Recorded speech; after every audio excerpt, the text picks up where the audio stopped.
Dear judges and participants, we're at Group 7. My name is Michael. My name is Ken. My name is Johnny. My name is Jessica. Our topic is, we're not contagious, we're just in the front line. In 20 more days, 2020 will be over. Is there anything that happened to you in 2020? I think it's been a tough year for everyone. Plans for 2020 were made a year ago. However, due to the impact of the pandemic, the world has been shut down.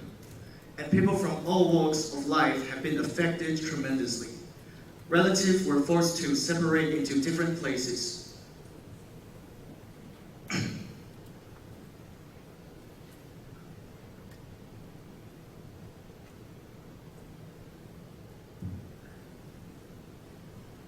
What's worse, millions of people lost their life.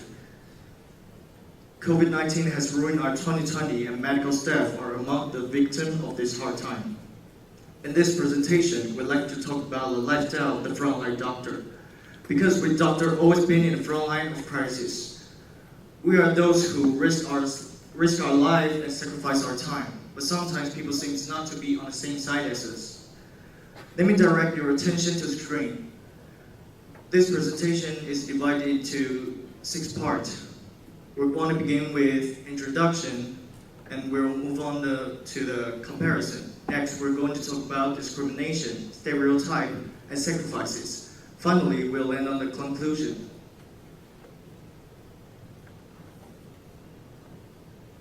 Thanks, Michael. The hospital plays an important role in our life. Everyone comes to hospital for any serious illness. After the outbreak of COVID-19, our life has changed, and we have become extremely busy. Our working hour is stretching to midnight and beyond time after time. Almost everything in our life has been affected, such as house renting, transportation, even food delivery. The discrimination that happened because of COVID-19 is serious too. Before the pandemic, we had a regular life just like normal office workers who work 5 days a week. We had a healthy body, both physical and mental, a considerable salary, and we're proud to say that our job was a doctor or nurse. However, things have changed so that our working hours stretch to 10 to 12 hours a day. Even worse, we can't go back to our family and rest. Instead, we stay at a hospital for 7 days a week. Although the government gives us subsidy for extra hours, it's absolutely not worth for us. We spend time putting ourselves in danger just to get a little praise. According to a research on medical staff, some of our colleagues get mental illness like PTSD or depression. Some medical staff are still being discriminated against because people think we are a high-risk population who get infected easily. How can we possibly protect you without any respect? Next, Kent will talk about the discrimination. Thanks, Jessica. As a frontline medical personnel, we commit ourselves to the job, and we ought to save lives and protect patients from getting infected, which is why we commit ourselves to the job. Nevertheless, some people are not on the same page with us. Here is one of the thousands of cases that happened during this tough situation.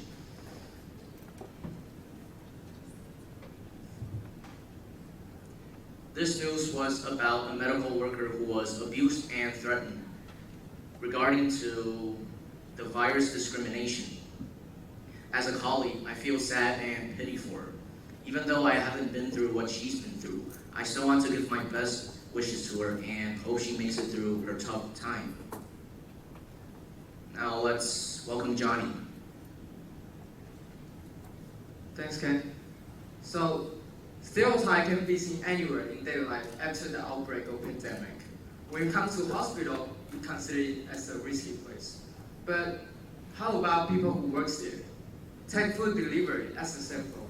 There's a restaurant that refuses to deliver food to the hospital.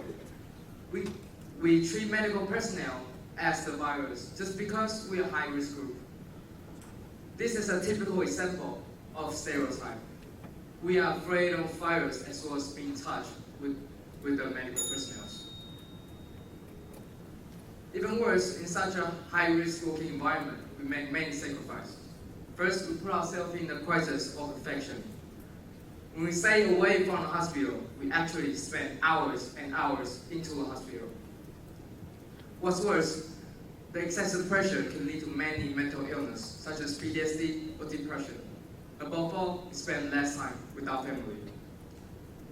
As a matter of fact, we have no choice. All we can do is get back to our position, stand in the front line, and try to defeat COVID-19. Next up, I would like to invite Kent.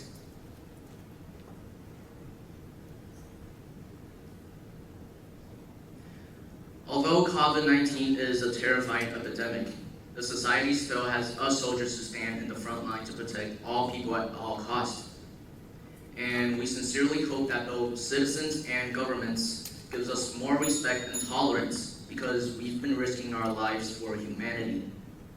We're You're not contagious. We're just in the front line. Thank you.